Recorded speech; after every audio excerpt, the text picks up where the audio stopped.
adventurer, mountaineer and famous hairstylist Johann Peiris. He is the only man in Sri Lanka who has climbed and conquered Mount Everest, and is also the founder of the cutting station, which has grown internationally and is now in London and Australia as well. But it didn't stop there for Johann. His passion for cooking has led him to open his own restaurant, the BBQ Station, which is just next to the salon in Colombo 5. We have an interesting Q&A session coming up, so keep watching. Hi Johann, how are you doing today? I'm good, thank you. We are really interested to know where did you grow up and how did you become a stylist? Well, actually, I was in Colombo. Okay. I started off, I wasn't actually going to be a hairdresser after school. I was artistic, so I thought I'll go into the architectural line. That's what I wanted to design in architecture. But straight after my A-levels, there's a short period of time that you stay on, and at that time I got an opportunity to work at Ramani's, and I just thought I'd give it a shot because I was fascinated with hairdressing, and I started that off. Of course, once I started, I didn't want to leave. Didn't want to leave. Yeah, I just wanted to stay on there. And tell us about the cutting station. How did you start it? When did you start it? And how did you manage to expand it and go international?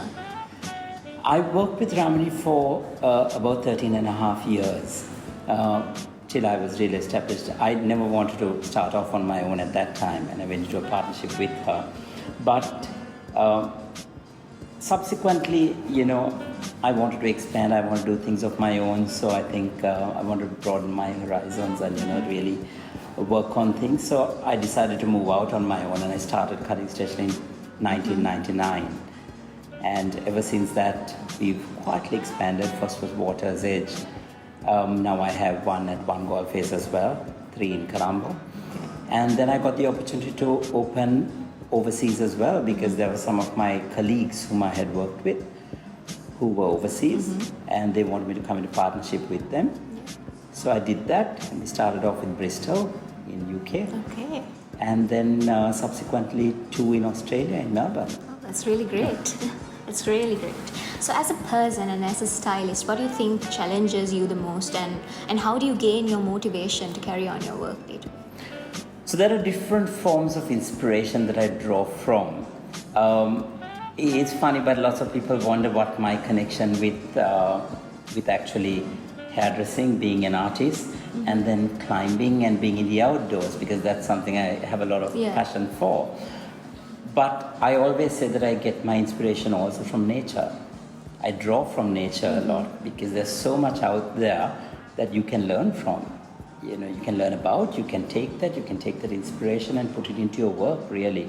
Mixing of colors, how you blend in colors, so and you lots of consider stuff. yourself as a nature lover? Absolutely. Wonderful. So I think everyone's mostly interested to find out about your journey to Mount Everest, and what was it like? What was the experience? Tell us more. It's really hard to put it into words. I always keep saying that it just doesn't do it when you put it into words. But it was something that I had started off when I was very small, climbing.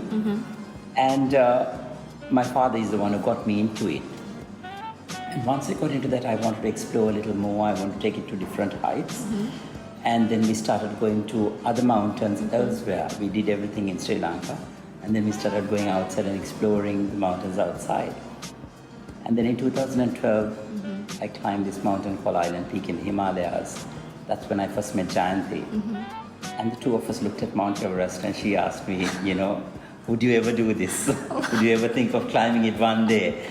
And I said, well, let's think about it. Let's go back, because nobody had done it here. Nobody had even attempted it. So we had to see whether it was really possible. Yeah, quite a challenge, I guess. Exactly. You need to train for it a lot, right? Training, a lot of research went into it to see how we would prepare our bodies, the financial aspect of it, the equipment, different aspects of it that we had to look into. So it took 5 years to plan, and the process started from there onwards. And, that's really cool. Yeah. So we've heard many things about BBQ Station, so I would like to ask you about how did you start off cooking, and I see that you're a very talented person. You're into styling, cooking, exploring, nature. So tell us more about BBQ Station. Yeah, I think everything that I do is a passion that I have within me. I don't do something for a business side of it. That's also part of it. Yeah. Right? That's by the way, but it's because I have a passion for it. Do what you love and love what you do, right? Absolutely, and you don't work a day in your life, Yeah. right? That's what it is all about. But I actually like cooking. I like doing this at home. I like actually really cooking. So I tried out stuff. I tried out stuff at home, and I kept experimenting. I want to do something different. And it's about 1.5 years since barbecue station has opened, and at that time there was no barbecue restaurant in Colombo, a proper barbecue restaurant. So I thought, why not look at that area where there was a niche for it, and I worked on it.